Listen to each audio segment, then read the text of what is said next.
সহ 7 আসামির দায় স্বীকার, পিএসসির অস্বীকার, চাকরিপ্রাপ্তদের নিয়োগ বাতিলের দাবি। কোটা সংস্কারের দাবিতে কাল সকাল থেকে সারা দেশে বাংলা ব্লকেট ঘোষণা, ফয়সালা আদালতেই হবে বললেন আইনমন্ত্রী। শিক্ষকদের কর্মবিরতিতে অচল দেশের পাবলিক বিশ্ববিদ্যালয়, আন্দোলন পর্যবেক্ষণ করা হচ্ছে জানালেন ওবায়দুল কাদের। বিনিয়োগের নতুন দিগন্ত উন্মোচন করবে বাংলাদেশ, বাণিজ্য সম্মেলনে প্রধানমন্ত্রী, সুবিধা নিতে চীনা ব্যবসায়ীদের আহ্বান। এবং চট্টগ্রামের পুলিশ কর্মকর্তা কামরুল ও তার স্ত্রীর সম্পদ ক্রয়ের নির্দেশ, মতিউরের তথ্য চেয়ে বিভিন্ন দপ্তরে দুদকের চিঠি।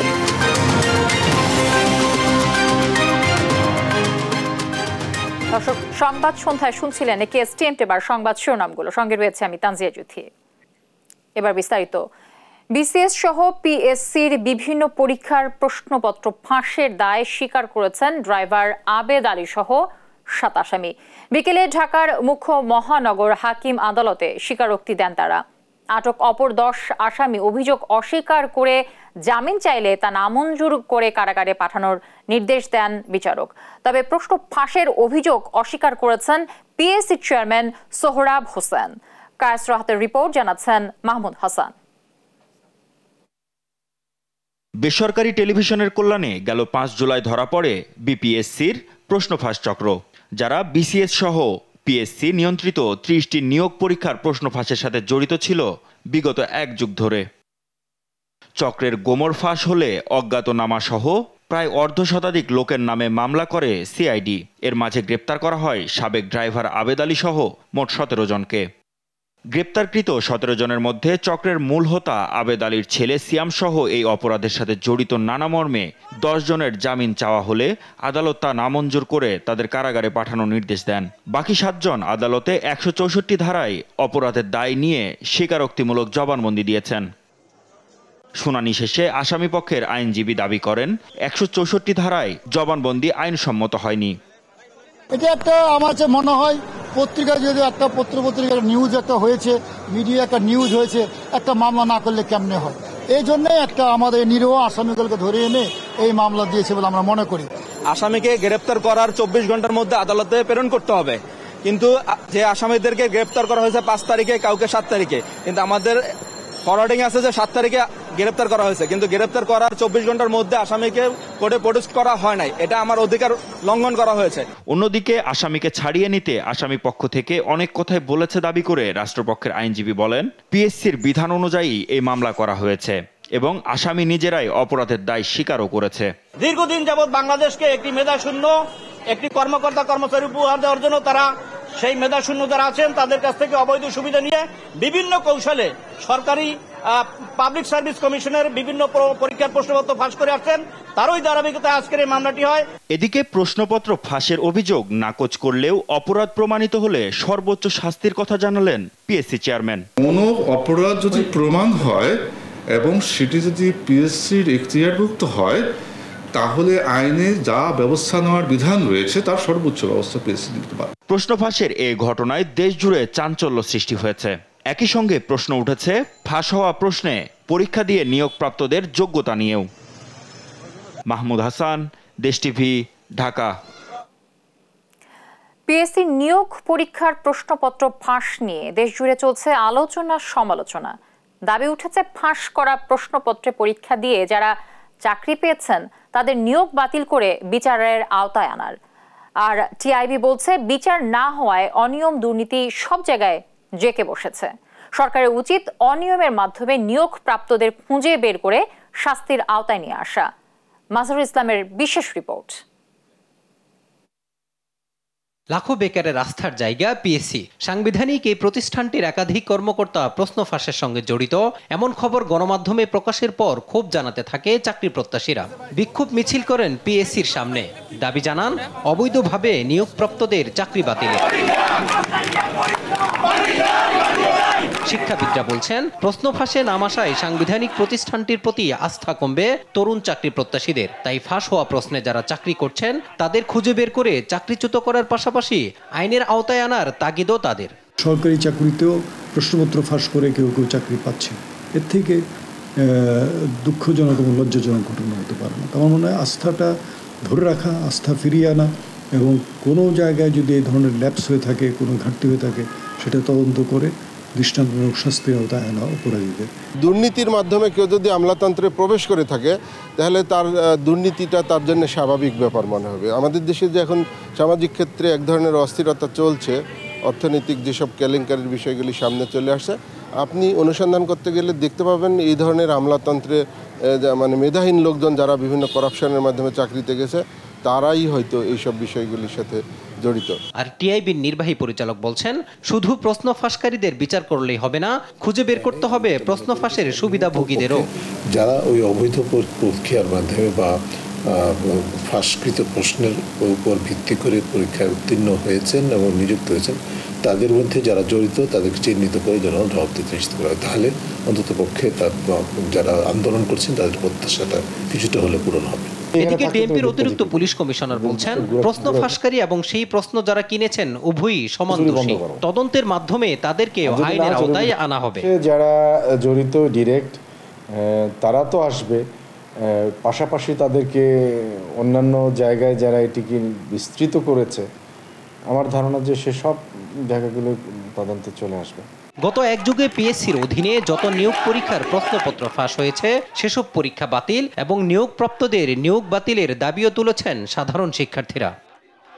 মাজহারুল ইসলাম, দেশ টিভি, ঢাকা। এ যেন আলাদিনের চেরাগ। একসময় কুলির কাজ করা মাদারীপুরের আবেদ আলী কেবল পিএসসির গাড়ি চালকের চাকরি করেই অর্জন করেছেন অঢেল সম্পদ। গ্রামে গড়েছেন বিলাসবহুল বাড়ি। রাজনৈতিক উচ্চাভিলাষ থেকে নেমে পড়েছিলেন উপজেলা চেয়ারম্যান নির্বাচনের প্রস্তুতিতেও। এলাকায় পরিচয় দিতেন শিল্পপতি হিসেবে।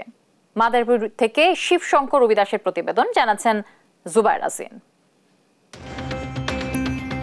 পিএসসির চাকরি যেন সোনার ডিম পাড়া হাঁস। প্রশ্ন ফাঁস চক্রের হোতা ড্রাইভার আবেদ আলীর জীবনচক্র দেখলে অন্তত তাই মনে হবে। মাদারীপুরের ডাসা উপজেলার পশ্চিম বোতলা গ্রামের মৃত আব্দুর রহমান মীরের ছেলে সৈয়দ আবেদ আলী ওরফে জীবন, ভাই বোনের মধ্যে মেঝো। মাত্র 8 বছর বয়সে জীবিকার তাগিদে পাড়ি জমিয়েছিলেন ঢাকাতে। সেখানেই কুলির কাজ করতেন। একসময় ফুটপাতে ঘুমিয়ে নিদারুণ কষ্ট করেছেন তিনি। এরপর গাড়ি চালানো শিখে চাকুরি নেন পিএসসিতে। গড়ে তোলেন প্রশ্নপত্র ফাঁস চক্র। এরপর আর পিছনে তাকাতে হয়নি আবেদ আলীকে। একে একে গড়ে তুলেছেন নিজের সাম্রাজ্য। গ্রামের বাড়িতে কোটি টাকা খরচ করে গড়ে তুলেছেন বিলাসবহুল বাড়ি। বাড়ির পাশেই নিজের নামে নির্মাণ করেছেন মসজিদ। উপজেলার পান্তাপাড়া ও পূর্ব বোতলা গ্রামে কিনেছেন বিপুল সম্পদ। রাস্তার পাশে সরকারি জায়গা দখল করে গড়েছেন গরুর খামার ও মার্কেট। সড়কের জায়গা দখল করে ওনার একটি ফার্ম করার বিষয়ে অভিযোগ এসেছিল। সেটির বিষয়ে আমরা তাৎক্ষণিকভাবে তখন পদক্ষেপ নিয়েছিলাম। তার সেই ফার্মটি বন্ধ করে দেওয়া হয়েছিল এবং আমরা লিখিতভাবে সড়ক এবং জনপদের এক্সিএনকে আমরা জানিয়েছিলাম এই বিষয়টির বিষয়ে। তো আশা করি তারা হয়তো এই বিষয়ে ব্যবস্থা নেবেন। এলাকায় নিজেকে পরিচয় দিতেন শিল্পপতি হিসেবে। গড়ে তোলেন রিয়েল এস্টেট ব্যবসা। পটুয়াখালীর কুয়াকাটার নির্মাণাধীন 3 স্টার হোটেলের নকশার ছবি তিনি নিজেই শেয়ার করেছেন তার ফেসবুক পেজে। তবে হোটেল সান মেরিনার কর্মচারীদের দাবি, আবেদ আলী বিজ্ঞাপন দেখে এখানে এসেছিলেন শেয়ার কেনার জন্য, কিন্তু না কিনেই কেবল ছবি তুলে ফিরে যান। আবেদ আলীও ঈদের 15-20 দিন পরে, ঠিক তারিখটা আমার জানা নেই, উনি এখানে আসছে, আইসে এটার খুঁটিনাটি জেনে গেছে এবং এটার ছবি তুলে নিয়েছে। সেক্ষেত্রে কালকে একটা বিষয় দেখলাম যে সে এখানে এই হোটেলের মালিকানা দাবি করছে। আসলে তার এখানে কোনো মালিকানা নেই। তবে কেবল সম্পদ অর্জনে ক্ষান্ত হয়নি ড্রাইভার আবেদ আলী। ক্ষমতার স্বাদ পেতেও ছিলেন মরিয়া। কোটি টাকার গাড়ি নিয়ে এলাকায় ঘুরে ঘুরে দোয়া চাইতেন উপজেলা চেয়ারম্যান নির্বাচনের জন্য। দান খয়রাতেও তিনি ছিলেন দয়ার সাগর। এলাকায় এসে তিনি ব্যাপক দান খয়রাতও করেন। এ নিয়ে এলাকায় একটু চাঞ্চল্যের সৃষ্টি হয়েছিল যে আসলে তার উৎস কোথায়। প্রশ্ন ফাঁস করে শুনতে আসছি, এইসব হইলে তো আমাদের এলাকায় মান সম্মান, আমাদের মান সম্মান, সবাই এলাকায় মান সম্মান যাবে। স্থানীয়রা জানিয়েছেন ঢাকার উত্তরা ও শেওড়াপাড়ায় তার রয়েছে একাধিক ফ্ল্যাট ও বাড়ি। সে চলাফেরা করে কোটি টাকা দামের গাড়িতে। তার ছেলেও নাকি একটা গাড়ি ব্যবহার করে, সেটাও 50-60 লাখ টাকার গাড়িতে। এইটা খতিয়ে দেখা উচিত যে তার এই যে বাড়ি গাড়ি এত সয় সম্পত্তি, একজন সাধারণ ড্রাইভার হইয়া সে কিভাবে এটা কামাই করলো। ছেলে সিয়াম পড়াশোনা করতেন ভারতে। শেষ করে দেশের একটি বেসরকারি বিশ্ববিদ্যালয় থেকেও নেন ডিগ্রি। এলাকায় ঘুরতেন বিলাসবহুল একাধিক গাড়িতে। রাজনীতিতেও পিছিয়ে নেই সিয়াম। উপজেলা ছাত্রলীগের সহসভাপতি তিনি। তবে আবেদ আলী গ্রেপ্তার হওয়ার পর থেকেই তার গ্রামের বাড়ি তালাবদ্ধ।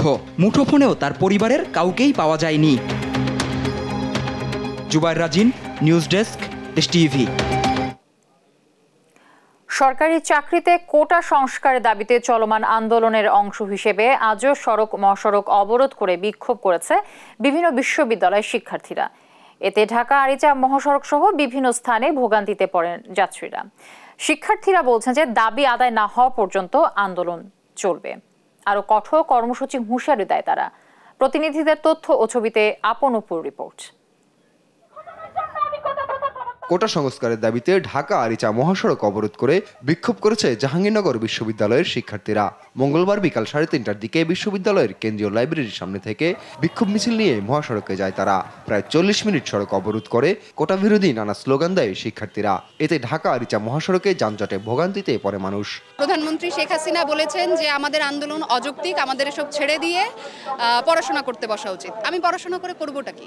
আমাদের এই কর্মসূচি অব্যাহত রাখবো, আমরা রাজপথে অবস্থান থাকবো, আমরা আমাদের দাবি আদায় না অবধি আমরা আসলে লেখাপড়ায় মনোযোগ দিব না। যারা অনগ্রসর জাতিগোষ্ঠী রয়েছেন, যারা প্রতিবন্ধী এবং সুবিধা বঞ্চিত, এদের জন্য কোটা বহাল রাখা যাবে, কিন্তু যে মুক্তিযুদ্ধ কোটা বহাল রাখা হচ্ছে 30 শতাংশ, সেটাকে উইথড্র করতে হবে। বিকাল 3টা থেকে বরিশাল পটুয়াখালী মহাসড়ক অবরোধ করে বরিশাল বিশ্ববিদ্যালয়ের শিক্ষার্থীরা।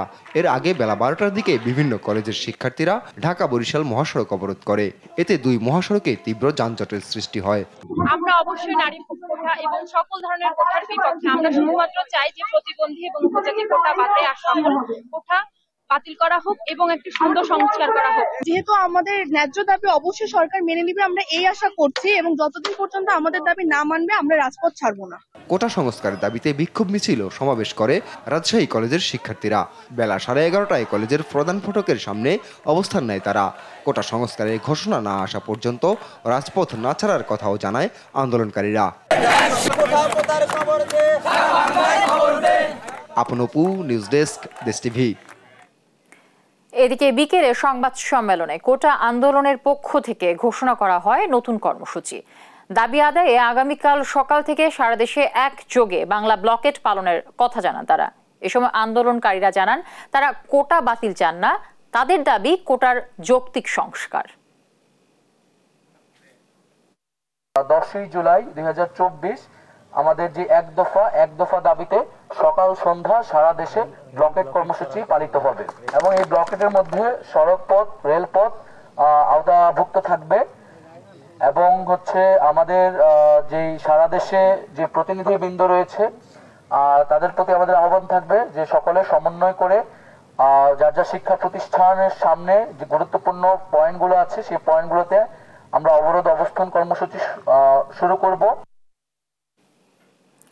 কোটা ইস্যুতে আদালতে পক্ষভুক্ত হওয়ার আবেদন করেছেন দুই শিক্ষার্থী। আগামীকাল আপিল বিভাগে এই আবেদনের শুনানি হবে।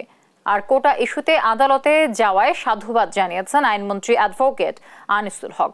সচিবালয়ে এক সভা শেষে তিনি বলেন, যেহেতু শিক্ষার্থীরা আদালতে গেছে তাই এখন আন্দোলন করা উচিত হবে না। মন্ত্রীর আশাবাদ, সব পক্ষের বক্তব্য শুনে আদালত ন্যায় বিচার করবে। বাকিটা জানাচ্ছেন আমাদের সহকর্মী জয় যাদব। কোটা বাতিল করে জারি করা প্রজ্ঞাপনকে বেআইনি ঘোষণা করে হাইকোর্টের দেয়া রায় স্থগিত চেয়ে চেম্বার আদালতে আবেদন করেন ঢাকা বিশ্ববিদ্যালয়ের দুই শিক্ষার্থী। বুধবার আপিল বিভাগে এই আবেদনের শুনানির জন্য নির্ধারণ করা হয়েছে। আমরা আজকে একটা সিএমপি ফাইল করেছি হাইকোর্ট ডিভিশনের আদেশের বিরুদ্ধে। আমরা থার্ড পার্টি হিসেবে পিটিশনার হয়েছি। এখানে আমরা সাধারণ ছাত্রছাত্রীদের পক্ষে আমরা মনে করি যে এই কোটা পদ্ধতির সংস্কার হওয়া দরকার। এদিকে দুপুরে সচিবালয়ে বিদ্যমান পরিস্থিতি নিয়ে আইনমন্ত্রী আনিসুল হকের সঙ্গে বৈঠক করেন প্রধানমন্ত্রীর শিক্ষা উপদেষ্টা কামাল আব্দুল নাসের চৌধুরী ও বিশেষ সহকারী ব্যারিস্টার বিপ্লব বড়ুয়া। প্রায় 2.5 ঘন্টার সভা শেষে আইনমন্ত্রী জানান, কোটার ক্ষেত্রে সরকারের কোনো বিষয় নেই, এটি এখন সর্বোচ্চ আদালতের বিষয়।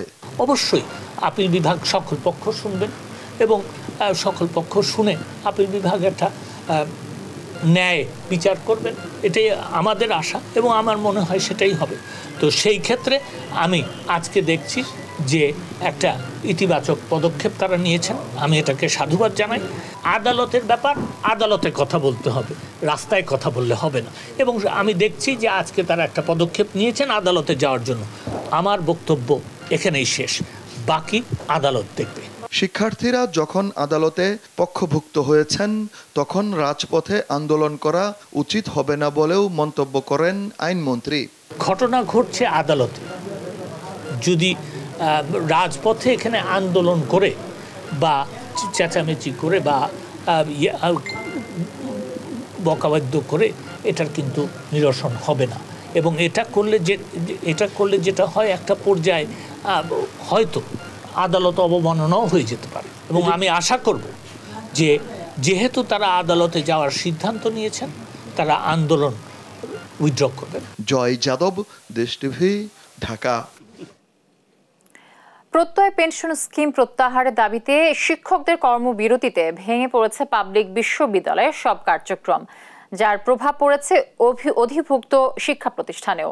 বিপাকে পড়েছেন সেবা নিতে আসা সাবেক ও বর্তমান শিক্ষার্থীরাও। মাজহারুল ইসলামের প্রতিবেদন, জানাচ্ছেন নাফিয়া ফরজানা। আন্দোলনের নবম দিনেও স্থবির ঢাকা বিশ্ববিদ্যালয় সহ দেশের সব পাবলিক বিশ্ববিদ্যালয়। বন্ধ সব ধরনের একাডেমিক এবং প্রশাসনিক কার্যক্রম। স্লোগান আর বিক্ষোভে নিজেদের দাবি দেওয়ার যৌক্তিকতা তুলে ধরেন কর্মকর্তা কর্মচারীরাও। আন্দোলনের দীর্ঘ সময় পরও সরকারের কোনো মহল শিক্ষকদের সঙ্গে যোগাযোগ না করায় ক্ষোভ জানান অনেকেই। যারা বেতনভোগী নয় তাদেরকে এই কোন একটা স্কিমের আওতায় আনা হবে, আমাদের কথা বলা হয়নি, সেটা করলেন কেউ। উনি বলেছেন শিক্ষকদের সুপার গ্রেড দেওয়া হবে, সেটা করলেন না কেউ। তারপরে উনি যেটা বলেন শিক্ষক সম্পর্কে সেটা হবে না, যেটা করতে চান না সেটা হচ্ছে। দুঃখজনক, আজ খুব কষ্ট হয়, ইউনিভার্সিটি সবগুলো বন্ধ হয়েছে, কেউ আলোচনা করছে না। শিক্ষকদের আন্দোলন নিয়ে সরকার উদ্বিগ্ন নয়। আওয়ামী লীগ সাধারণ সম্পাদক ওবায়দুল কাদেরের বক্তব্য নিয়েও কথা বলেন তারা। সেই কৃতি ছাত্র, কৃতি নেতা, আপনি অত্যন্ত মেধাবী একজন নেতা মানুষ, নির্দ্বিধায় আপনি ভুলটি স্বীকার করে ওই বোঝাবুঝির জায়গায়, ভুলের জায়গায় থেকে, মিস্টেক থেকে সংশোধন করে অবিলম্বে ওই আমাদের যে পেনশন ব্যবস্থা সেটি ফিরিয়ে দিন, প্রত্যাহার করুন। বরং শিক্ষকদের ডেকে কথা বলুন যে শিক্ষকদের জন্য আর কি করা যায়। সাধারণ শিক্ষার্থীরা জানান, চলমান আন্দোলনের সবচেয়ে বেশি বিপাকে তারা, শঙ্কিত নিজেদের ভবিষ্যৎ নিয়েও। নাফিয়া ফারজানা, দেশ টিভি, ঢাকা। কোটা আন্দোলনে ছাত্রলীগ বা আইনশৃঙ্খলা বাহিনী যাতে কোনো উস্কানি না দেয় সে বিষয়ে নির্দেশনা দিয়েছেন প্রধানমন্ত্রী শেখ হাসিনা।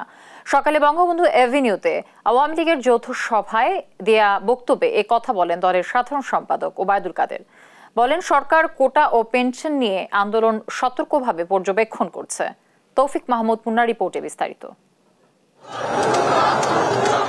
সরকারি চাকরিতে কোটা ব্যবস্থা বাতিলের দাবিতে দীর্ঘমেয়াদে আন্দোলনের প্রস্তুতি নিচ্ছে বাংলাদেশের বিশ্ববিদ্যালয় ও কলেজের শিক্ষার্থীরা। গঠন করা হয়েছে বিশ্ববিদ্যালয় শিক্ষার্থীদের নিয়ে 65 সদস্যের একটি কমিটি। একই সাথে আগামী 3 দিন ব্যাপী অবরোধ কর্মসূচির পাশাপাশি সারা দেশে গণসংযোগ ও শিক্ষা প্রতিষ্ঠানগুলোতে ক্লাস ও পরীক্ষা বর্জন কর্মসূচি পালন করবেন তারা। এমন পরিস্থিতিতে সকালে আওয়ামী লীগের কেন্দ্রীয় কার্যালয়ে ঢাকা মহানগর উত্তর, দক্ষিণ ঢাকা জেলা আওয়ামী লীগ এবং সহযোগী ভ্রাতৃপ্রতিম সংগঠনের শীর্ষ নেতাদের সাথে যৌথ সভা অনুষ্ঠিত হয়। এই সভায় সভাপতিত্ব করেন দলের সাধারণ সম্পাদক ওবায়দুল কাদের। সবার শুরুতেই কোটা আন্দোলনে কথা বলেন ওবায়দুল কাদের। সব পক্ষের মতামত নিয়ে আপিল বিভাগ বাস্তবসম্মত সিদ্ধান্ত নেবে বলে আশা করেন ওবায়দুল কাদের। পেনশন আন্দোলন নিয়েও কথা বলেন আওয়ামী লীগ সাধারণ সম্পাদক। তিনি জানান, বিশ্ববিদ্যালয়ের শিক্ষকদের সাথে আনুষ্ঠানিক বৈঠক না হলেও তাদের সাথে যোগাযোগ আছে, এটা খুব জটিল বেশি সমস্যা না। সব পক্ষের কথা শুনে আমি মনে করি দেশের সর্বোচ্চ আদালত, আপিল বিভাগ বাস্তবসম্মত একটা সিদ্ধান্ত নেবে, এটাই আমরা আশা। এবং ওই পর্যন্ত ধৈর্য ধারণ করার জন্য আমরা সংশ্লিষ্ট সবাইকে অনুরোধ করব। সবাই শোকের মাস আগস্ট নিয়ে নেতাকর্মীদের নির্দেশনা দেন ওবায়দুল কাদের। এখন তারা কি বললো সেটা তো ব্যাপার, আমাদের সুবিধা অসুবিধা থাকতে পারে, আমরা তাদেরকে তাদের প্রতি কোনো প্রকার অসম্মান তো আমরা করছি না। আমরা বলছি আমরা তাদের আন্দোলনটা পর্যবেক্ষণ করছি, এখন সময় মতো এটা সমাধান হয়ে যাবে, এটাই আমরা আশা করি। তৌফিক মাহমুদ মুন্না, দেশ টিভি, ঢাকা। বিশ্বের সবচেয়ে উদার ব্যবস্থার সুবিধা নিয়ে বাংলাদেশের প্রধান খাতে বিনিয়োগে চীনের ব্যবসায়ীদের প্রতি আহ্বান জানিয়েছেন প্রধানমন্ত্রী শেখ হাসিনা। দেশটি সফরের দ্বিতীয় দিন সকালে বেইজিংয়ে বাংলাদেশ ও চীনের মধ্যে বাণিজ্য, ব্যবসা এবং বিনিয়োগের সুযোগ শীর্ষক সম্মেলনে এ আহ্বান জানান তিনি। বলেন, এখনই বাংলাদেশে বিনিয়োগের সময়। দুই পক্ষ হাতে হাত মিলিয়ে একসঙ্গে দুর্দান্ত কিছু অর্জন করতে পারে। আরও জানাচ্ছেন মাহমুদ হাসান। 4 দিনের চীন সফরের দ্বিতীয় দিনে বেইজিংয়ে বাংলাদেশ ও চীনের মধ্যে বাণিজ্য, ব্যবসা এবং বিনিয়োগের সুযোগ শীর্ষক এক সম্মেলনে অংশ নেন প্রধানমন্ত্রী শেখ হাসিনা। বক্তব্যের শুরুতেই চীনা ব্যবসায়ী সম্প্রদায়কে বাংলাদেশের মূল খাতগুলো বিবেচনা করার জন্য উৎসাহিত করেন প্রধানমন্ত্রী। Our aim is to position Bangladesh as one of the most attractive investment destination in the world. এ সময় চীনা ব্যবসায়ীদেরকে বাংলাদেশের প্রধান খাতে বিনিয়োগের আহ্বান জানান সরকার প্রধান। The government has embarked on a series of reforms to create more business-friendly atmosphere and offer a secure and predictable environment for investors. I appreciate your interest in exploring the opportunity for business and investment in Bangladesh. This event reveals the strong and enduring friendship between Bangladesh and China. চীনা বিনিয়োগের উল্লেখযোগ্য সম্ভাবনায় নবায়নযোগ্য জ্বালানি সহ জ্বালানি খাতে বিনিয়োগের বিষয়েও কথা বলেন Sheikh Hasina. I encourage the Chinese business community to consider key sectors in Bangladesh. We welcome investments in our infrastructure, energy, renewable energy, and logistics sectors. Climate resilient smart farming opens opportunities for collaboration in agro-processing industries with buyback arrangements with China. সম্মেলনে বাংলাদেশ ও চীনের বেশ কয়েকটি কোম্পানির মধ্যে 16টি সমঝোতা স্মারক চুক্তি হয়। মাহমুদ হাসান, দেশ টিভি, ঢাকা। সংবাদ সন্ধ্যায় আরও থাকছে। দুবাইয়ের সড়ক দুর্ঘটনায় নিহত 5 জনের মরদেহ দেশে পাঠাতে আইনি প্রক্রিয়া চলছে। বাংলাদেশ কমিউনিটিতে শোকের ছায়া।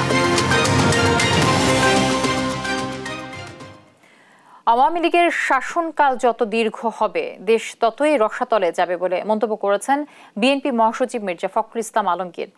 দেশ বিক্রির অভিযোগ করে তিনি বলেন, সরকারের পতনের মধ্য দিয়েই সবকিছু ফিরিয়ে আনা সম্ভব। আরও জানাচ্ছেন সাইফুল রিপন। বিএনপি চেয়ারপারসন খালেদা জিয়ার রোগ মুক্তি কামনায় নয়াপল্টনের মাওলানা ভাসানী মিলনায়তনে দোয়া মাহফিল আয়োজন করে ঢাকা মহানগর উত্তর ও দক্ষিণ বিএনপি। যে কোনো মূল্যে আন্দোলন সংগ্রামের মধ্য দিয়ে এই নেত্রীকে মুক্ত করতে হবে। দোয়া ও মোনাজাতের আগে বিএনপি নেতারা দাবি করেন, আন্দোলনের মধ্য দিয়ে সরকার জনবিচ্ছিন্ন হয়ে পড়েছে, এখন আইন শৃঙ্খলা বাহিনীর ওপর ভর করে ক্ষমতায় টিকে আছে। গত আন্দোলনের মধ্য দিয়ে জনগণ থেকে আমরা তাকে বিচ্ছিন্ন করেছি, তারপরও লজ্জা শরমহীন আজকের এই সরকার জোর করে পুলিশ, র্যাব, সেনাবাহিনী দিয়ে আজকে ক্ষমতায় দখল করে বসে আছে। দেশ নেত্রী মুক্তির সঙ্গে এদেশের আপামর জনসাধারণের, এদেশের সাধারণ মানুষের মুক্তির এবং গণতন্ত্রের সঙ্গে সম্পর্ক নিহিত রয়েছে। আজকে দেশের যে অবস্থা, এই অবস্থায় মানুষের কোনো কথাই এই সরকার কর্ণপাত করছে না, তারা তাদের মতো করে চলছে। আর বিএনপি মহাসচিব বলেন, সরকারের ফ্যাসিবাদী মনোভাবের কারণেই 7 বছরেও বিএনপি চেয়ারপারসনকে মুক্ত করা যায়নি। আমরা তাকে এখনো মুক্ত করতে পারিনি। কারণ তো প্রধান কারণ হচ্ছে যে এখন বাংলাদেশে যে শাসক আওয়ামী লীগ, তারা পুরোপুরি একটা ফ্যাসিবাদের সরকার প্রতিষ্ঠা করেছে। জনগণের সঙ্গে এদের কোনো সম্পর্ক নাই, যে কারণে তারা একটা ভিন্ন রাস্তায় চলেছে। সে রাস্তাটা হচ্ছে এই যেমন করে একটা একনায়কত্ব প্রতিষ্ঠা করে, কর্তৃত্ববাদ প্রতিষ্ঠা করে তারা ক্ষমতায় বসে থাকবে, এটাই পথ। তার দাবি, আওয়ামী লীগ যতদিন ক্ষমতায় থাকবে ততই দেশের স্বাধীনতা বিপন্ন হয়ে পড়বে। আজকে সরকার ক্ষমতায় যতদিন থাকবে আমাদের স্বাধীনতা থাকবে না, আমাদের সার্বভৌমত্ব থাকবে না, আমাদের অর্থনীতি ধ্বংস হয়ে যাবে, শিক্ষা ব্যবস্থা ধ্বংস হয়ে যাবে। এমন একটা বিষয় নাই জায়গা আজকে ধ্বংস হয়ে যাবে। আপনি দেখুন আজকে বিভিন্ন জায়গায় যাচ্ছে কি আপনার ভালো সম্পর্কের নাম করে তাকে ক্ষমতায় টিকিয়ে রাখবে, এই কথা বলে সে বিভিন্ন করে আমাদের দেশকে বিক্রি করে দিচ্ছে। এই দেশের মুক্তি, গণতন্ত্রের মুক্তি সব কিছুতে মূলে একটা আওয়ামী লীগ। এই আওয়ামী লীগকে যদি আমরা সরাতে পারি তাহলে সমস্ত বিষয়গুলোকে আমরা ফিরিয়ে আনতে পারবো। ঢাকার 2 মহানগরের নতুন নেতৃত্ব আগামী দিনের আন্দোলন সংগ্রামে গুরুত্বপূর্ণ ভূমিকা রাখবে বলেও আশা প্রকাশ করেন বিএনপি মহাসচিব। ঢাকা মহানগর আরো শক্তিশালী হয়ে উঠবে। সাইফুল রিপন, দেশ টিভি, ঢাকা। দুদকের মামলায় চট্টগ্রাম মেট্রোপলিটন পুলিশের অতিরিক্ত উপকমিশনার মোহাম্মদ কামরুল হাসান এবং তার স্ত্রী সাইমা বেগমের 11,34,35,919 টাকার স্থাবর অস্থাবর সম্পদ ক্রয়ের আদেশ দিয়েছেন আদালত। সহকর্মী AKM নাজিমের প্রতিবেদন, জানাচ্ছেন ফারিহা ইসলাম। চট্টগ্রাম মেট্রোপলিটন পুলিশের অতিরিক্ত উপকমিশনার মোহাম্মদ কামরুল হাসানের বিরুদ্ধে চাকরিরত অবস্থায় ঘুষ গ্রহণ, চাঁদাবাজির মাধ্যমে অবৈধ সম্পদ অর্জনের অভিযোগ পেয়ে অনুসন্ধানে নামে দুদক। পরে দুদক তাদের বিরুদ্ধে জ্ঞাত আয় বহির্ভূত সম্পদের প্রমাণ পেয়ে মামলা দেয়। মঙ্গলবার এ মামলার শুনানি হয় চট্টগ্রাম মহানগর দায়রা জজ আদালতে। এ সময় দুদকের আইনজীবীর আবেদনে সিএমপির সাবেক কর্মকর্তা কামরুল হাসান ও তার স্ত্রী সাইমা বেগমের নামে থাকা 11,34,00,000 টাকার অবৈধ সম্পদ ক্রয়ের নির্দেশ দেন বিচারক ডক্টর বেগম জেমুন্নেসা। সম্পদের হিসাবে জানা যায়, পশ্চিম নাসিরাবাদ, খুলশী ও পাহাড়তলিতে তাদের রয়েছে একাধিক ফ্ল্যাট। এছাড়া ঢাকার সাভার সহ বিভিন্ন জায়গায় তাদের সম্পদের তথ্য পায় দুদক। দেশের বাহিরেও পাওয়া গেছে আলিশান বাড়ি, ছেলের গাড়ির থাকার তথ্য। শুধু তাই নয়, প্রতিবেশীদের মিথ্যা মামলা দিয়ে হয়রানি সহ বিভিন্নভাবে ভয়ভীতিও দেখান কামরুল হাসান।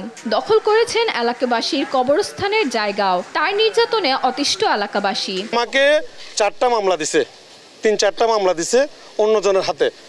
তো এগুলো নিয়ে আমরা অনেক নিয়ে আসি। তারপর আমরা কিছু বলবো না, প্রতিবেশী এইভাবে এগুলি দেখেন, এভাবে দেখেন। আমি এই একটা ছোট দোকান করি, অনেক নির্যাতন এখানে সইছে। আমার মায়ের কবর উপরে এটা দেওয়ালটা তোলা হয়েছে। এই বর্তমানে আমার মায়ের কবর উপরে দেওয়ালটা তোলা হয়েছে।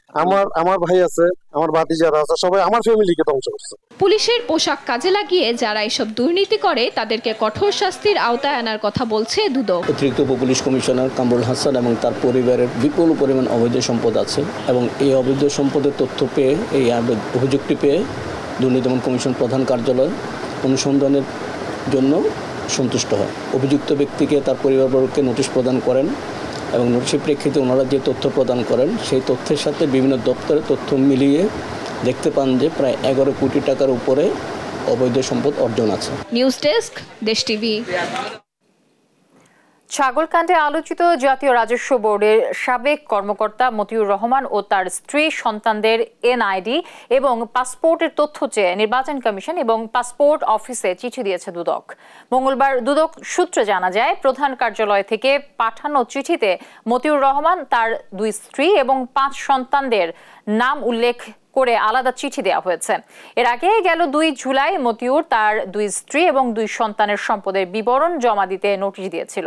এর আগে 30 জুন মতিউর রহমান ও তার পরিবারের সদস্যদের নামে থাকা সম্পদের খোঁজে সরকারি বিভিন্ন দপ্তরের নথিপত্র চেয়ে চিঠি দিয়েছিল দুদক।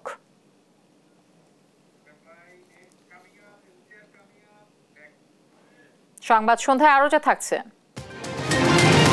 কোপা আমেরিকার সেমিফাইনালে ভোরে কানাডার মুখোমুখি হবে আর্জেন্টিনা। রাতে ইউরোয়ে ফ্রান্স স্পেনের শেষ 4-এর লড়াই।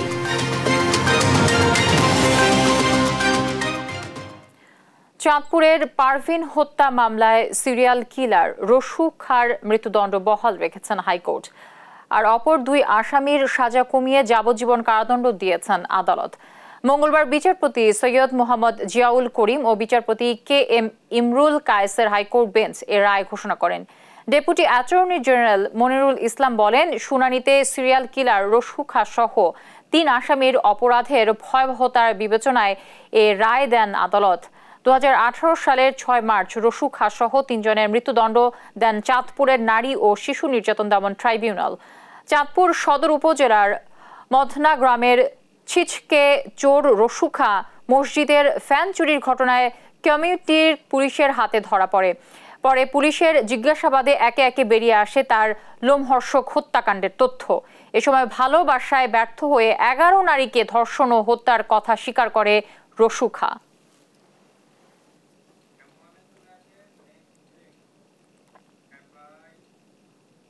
এবার আন্তর্জাতিক প্রসঙ্গ। সংযুক্ত আরব আমিরাতে সড়ক দুর্ঘটনায় নিহত 5 বাংলাদেশির মরদেহ দেশে পাঠাতে আইনি প্রক্রিয়া চলছে। এই মৃত্যুর ঘটনায় আমিরাতে বাংলাদেশ কমিউনিটিতে শোকের ছায়া নেমে এসেছে। এই ঘটনায় শোক জানিয়েছে বাংলাদেশ কনসুলেট দুবাই।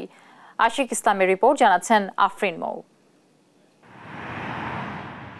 সংযুক্ত আরব আমিরাতের দুবাইয়ে গত রোববার মর্মান্তিক সড়ক দুর্ঘটনায় প্রাণ হারান কয়েকজন প্রবাসী বাংলাদেশি। তাদের মরদেহ পাঠানোর আইনি প্রক্রিয়া চলছে। এরই মধ্যে বাংলাদেশ মিশন তাদের পাসপোর্ট ও কোম্পানির নাম সংগ্রহ করেছে।